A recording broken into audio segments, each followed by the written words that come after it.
आप सभी का खैर मकदम है चौक इंडस्ट्रियल एकेडमी के ऑफिशियल यूट्यूब चैनल पर। और आज आप लोगों के लिए मैं एक अहम वीडियो लेकर हाजिर हुआ हूँ। इससे कबल हमने आप लोगों के लिए काफ़ी सारी वीडियोस बनाई हैं पेपर फर्स्ट को लेके, उर्दू के हवाले से, मॉक टेस्ट को हवाले से लेके, DT+B TGT उर्दू के एडमिट कार्ड को लेके। और उसके सिलसिले में जो है वो ये आज हमारी एक नई वीडियो है जो हम लोग आपको वक्त ब वक्त जो है वो आप लोगों को इन्फॉर्मेशन प्रोवाइड करा रहे हैं, क्योंकि इन्फॉर्मेशन से ही आप लोग अपनी मंजिल तक जो है वो पहुंच सकते हैं।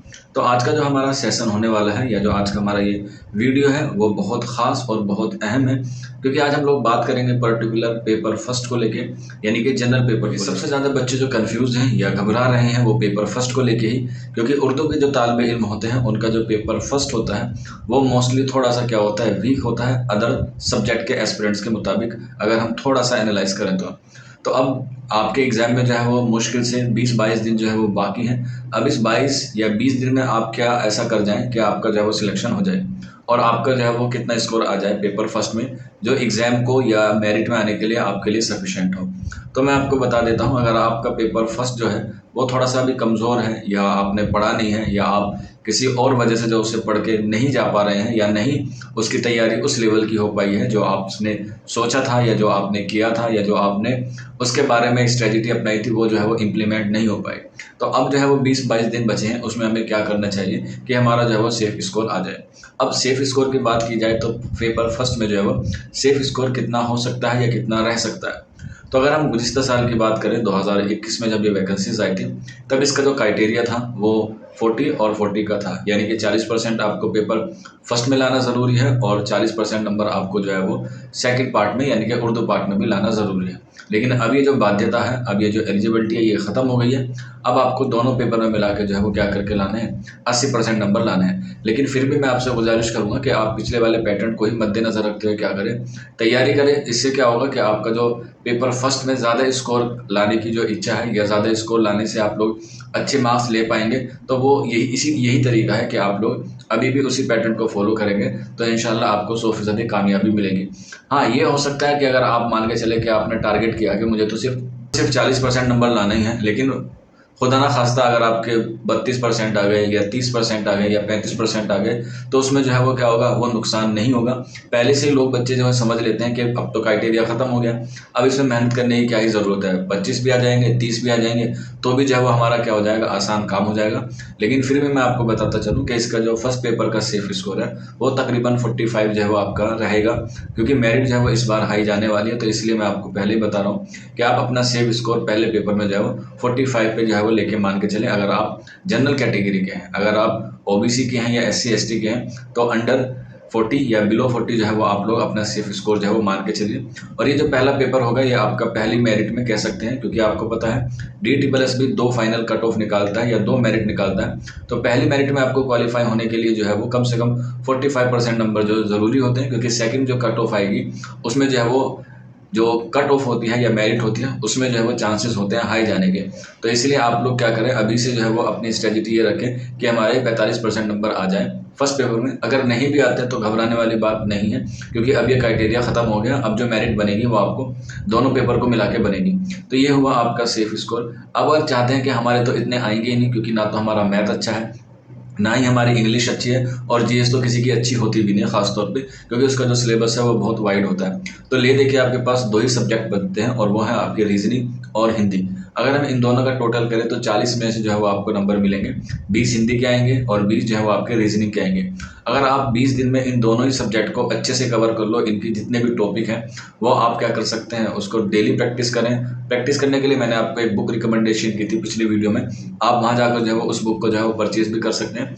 या फिर हम लोग DT+B TGT जनरल पेपर की एक मॉक टेस्ट सीरीज जो है वो आज से शुरू कर रहे हैं। आप लोग जो है वो उसमें जुड़ के उसके जो पैटर्न है 100 सवालों की, उसमें भी जो है वो आप लोग जुड़ सकते हैं। इस नंबर पर दिए गए नंबर 9045220432 पे आप जो है वो रब्ता कर सकते हैं। आपको जनरल टेस्ट सीरीज़ की जो मॉक टेस्ट सीरीज़ है वो आपको जो है वो फराहम करा दी जाएगी। तो इसमें आप लोग उसी पोर्शन को जो है वो अटेम्प्ट कीजिएगा जो आपने मजबूत किया है, या फिर आप लोग अगर चाहते हैं कि तुक्का लगा के देख लें या गैस लगा के देख लें तो भी जो है वो आप लोग प्रैक्टिस कर सकते हैं। लेकिन अब आपको मैथ और इंग्लिश उसमें जो है वो ज़्यादा डीपली नहीं जाना है, क्योंकि आपने पहले से ही नहीं पढ़ा, तो अब भी पढ़ के जो है वो आप क्या करेंगे। तो अब आप जो बात है वो यही है कि आप जो सब्जेक्ट आपका मजबूत है उसकी जो है वो आप मैक्सिमम प्रैक्टिस करें। उससे क्या होगा कि आपका जो स्कोर होगा वो उसी सब्जेक्ट में जो है वो क्या हो जाएगा, अच्छा आ जाएगा। फॉर एग्जाम्पल, अगर आपने हिंदी की प्रैक्टिस की है या आप हिंदी पे मेहनत कर रहे हैं, अगर आप हिंदी पे मेहनत करते रहेंगे तो ऐसी उम्मीद है कि आपके 20 में से 18 या 19 नंबर आराम से आ जाते हैं हिंदी में। और अगर हम बात करें रीजनिंग की, तो रीजनिंग में भी आपके जो है 15 से 16 नंबर आराम से आ जाएंगे अगर आप लोग अभी भी उसकी जो है वो मेहनत करेंगे। और मेहनत में आपको क्या करना है, मॉक टेस्ट लगाने हैं, प्रैक्टिस सेट करने हैं, कोई नया टॉपिक नहीं पढ़ना है, जो टॉपिक आपने पढ़ लिए हैं उन्हें क्या करते रहना, रिवाइज करते रहना। तो यहाँ से आपके जो है वो अगर ऑन एवरेज निकाल के जाए तो 32 या 35 के आसपास आपका जो है वो स्कोर आ जाएगा। बाकी जो आपके 3 सब्जेक्ट हैं उसमें आप लोग अगर 5-5 सवाल भी करते हैं, ओवरऑल मैथ में 5 कर लेते हैं, जीएस में 5 कर लेते हैं, या फिर आप लोग इंग्लिश में 5 कर लेते हैं, तो 15 नंबर भी आपके यहाँ से बन जाएंगे। तो ओवरऑल देखा जाए तो 50 तक आपको जो है वो स्कोर जा रहा है, बगैर आपको ज़्यादा हार्डवर्क करने के। आपको हार्डवर्क नहीं करना है, आपको स्मार्ट वर्क करना है। और स्मार्ट वर्क यही कहता है कि आप हिंदी और रीजनिंग पे जो है वो ज़्यादा कमांड करें, क्योंकि ऐसा माना जाता है कि इसमें मैथ और जो इंग्लिश वाला पोर्शन होता है वो थोड़ा मुश्किल आता है, और ये थोड़ा सा मुश्किल भी होता ही है। तो रीजनिंग और हिंदी जो है वो आपको क्या कर सकते हैं, आपकी नैया जो है वो पार लगा सकते हैं। इस तरीके से आप अपने पेपर फर्स्ट को जो है वो अभी से लेके चलेंगे तो आपका जो है वो ज़रूर फायदा होगा। और रही बात जीएस की, तो जीएस में जो सिलेबस है वो बहुत वाइड है, लेकिन फिर भी मैं आपको 2-3 चीज़ें रिकमेंडेशन करूँगा कि आप एक तो पॉलिटी पढ़ लें, क्योंकि पॉलिटी से जो है वो आपका सवाल ज़रूर आता है। और इसके अलावा जो है वो आप लोग ये ज्योग्राफी वाला पोर्शन को देख लें। हिस्ट्री को ना देखें तो ही गनीमत है, क्योंकि हिस्ट्री जो है वैसी बहुत बड़ी होती है, एंशियंट होती है, मिडाइवल होती है, मॉडर्न होती है। और इसके अलावा जो करंट में चीज़ें चल रही हैं, जैसे अभी वर्ल्ड कप हुआ 2023 का, T20 वर्ल्ड कप हुआ, पेरिस हुए, नोबेल पुरस्कार हुए, खेल से संबंधित कुछ बात हुई, एजुकेशन, न्यू एजुकेशन पॉलिसी हुई, तो इस तरह की कुछ एजुकेशन पॉलिसीज़ हैं, उनको आप लोग याद कर लेंगे तो इंशाल्लाह आपका स्कोर 45 के आसपास आ जाएगा। सबसे पहली बात यही होती है कि आप लोग जो है वो घबराएं ना, क्योंकि घबराने से क्या हो जाता है, कॉन्फिडेंस लेवल जो है वो डाउन हो जाता है। आप अपने आप को जो है वो मोटिवेट रखें खुद को, और आपको मोटिवेशन करने के लिए हम लोग वीडियोस बनाते हैं ताकि आपकी सारी समस्याओं का एक समाधान जो है वो चौक इंडस्ट्रियल अकेडमी निकाल सके। तो इसलिए आप लोगों से भी गुजारिश है कि ज़्यादा हाइपर ना हो, ज़्यादा प्रेशर ना लो। ये एक एग्ज़ाम है, और एग्ज़ाम को जो है वो एग्ज़ाम के तरीके से जो है वो आपको लेके चलना है। और मैं एक बार फिर बता दूं कि आप उसी सब्जेक्ट पे आप प्रैक्टिस करें जो आप अब तक की है।